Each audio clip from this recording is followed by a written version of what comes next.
The Nanjing Massacre.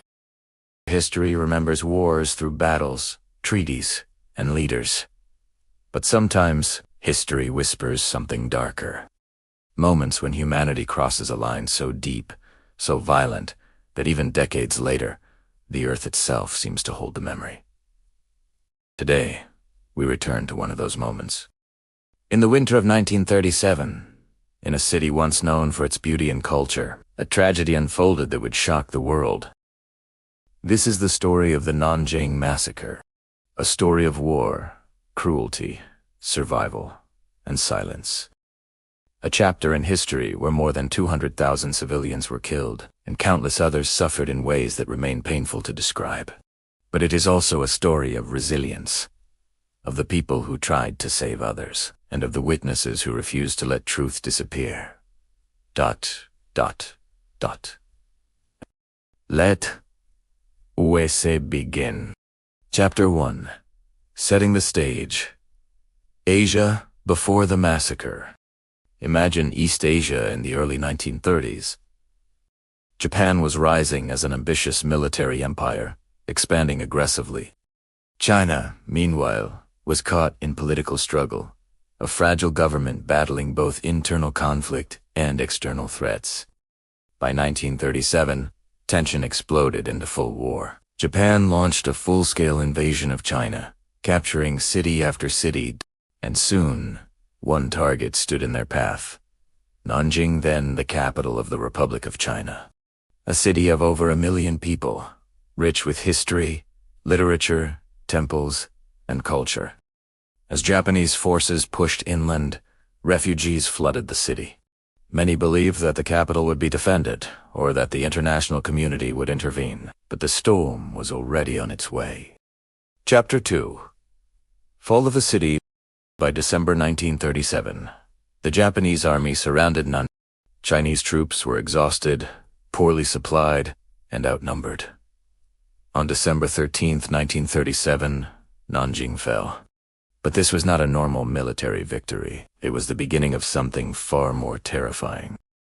When Japanese troops entered the city, they found little organized resistance. Most Chinese soldiers had already retreated, many without uniforms, blending into the civilian population.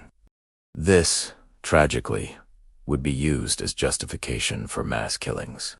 What followed was not a battle, not revenge, not chaos. It was systematic brutality. Chapter 3. The 6 weeks of horror. In the 6 weeks that followed, tens of thousands of civilians were executed. People were rounded up, men, elderly, teenagers, anyone suspected of being a former soldier. They were taken to the banks of the Yangtze River, lined up. Survivors recall bodies forming piles so large they blocked parts of the river. Some were tied together and thrown into the freezing water. Others were bayoneted, a method soldiers used to save bullets. Reports from survivors, journalists, and even some Japanese soldiers paint a consistent picture. Public executions, mass graves, and deaths, measured not in hundreds, but in thousands per day. One of the darkest parts of the massacre was the widespread sexual violence. Women of all ages, from young girls to elderly grandmothers, were assaulted. Historians estimate that 20,000 to 80,000 women were victimized. Many were taken away and never seen again. Others were killed afterward, simply to silence them. Neighborhoods were burned. Homes were looted. Hospitals, schools, and even temples were not spared. In a single winter, the heart of the city was almost erased. Chapter 4.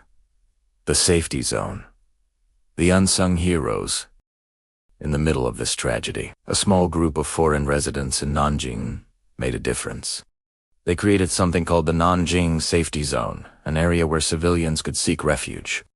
It was established by missionaries, professors, businessmen, and diplomats from Europe and the United States. One of them was John Robb, a German businessman and a member of the Nazi Party. A surprising figure in a story of humanitarian rescue. Despite his political affiliation, Rabe used his status to negotiate with Japanese officers. His diaries reveal his shock, frustration, and determination to protect civilians.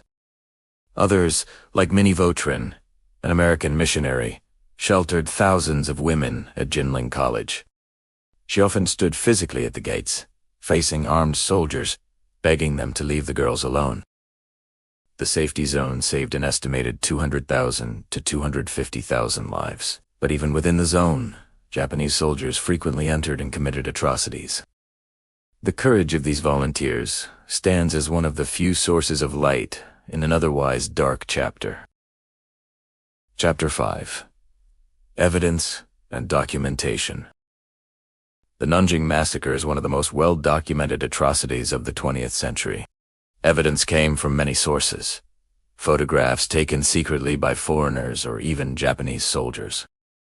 Diaries, especially from John Rabe and Minnie Vautrin. Reports from journalists like F. Tillman Durden of the New York Times, who witnessed the aftermath.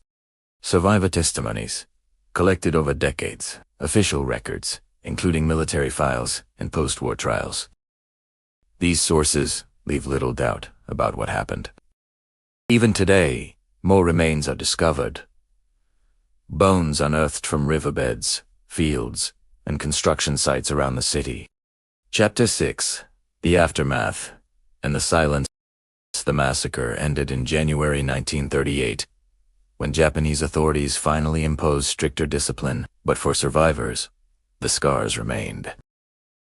After the war, several Japanese commanders were convicted and executed. However, many responsible figures escaped accountability.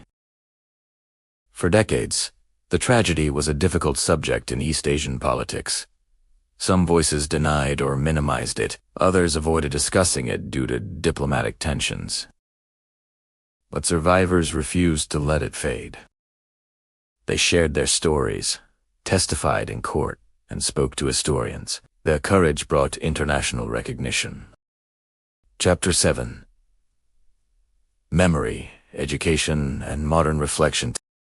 Today, Nanjing has rebuilt. Skyscrapers rise, businesses thrive, and the city pulses with life. But the memory remains. The Nanjing Massacre Memorial Hall, built in the 1980s, stands as a reminder of the lives lost. Each year, on December 13th, thousands gather to honor the victims. The city has become a symbol of remembrance, resilience, and the importance of confronting history, even when it is painful. History is not only about victories, it is also about the moments when humanity failed. The Nanjing Massacre stands as a warning of what can happen when hatred, war, and unchecked power collide. But it also reminds us that even in the darkest times, there are people who choose courage. People who risk everything to protect strangers. People who write, witness, record, and speak, so that the truth survives. Remembering Nanjing is not about blaming nations or reopening old wounds. It is about honoring the victims, learning from the past, and making sure such tragedies never happen again. This has been the story of the Nanjing Massacre. Thank you for listening.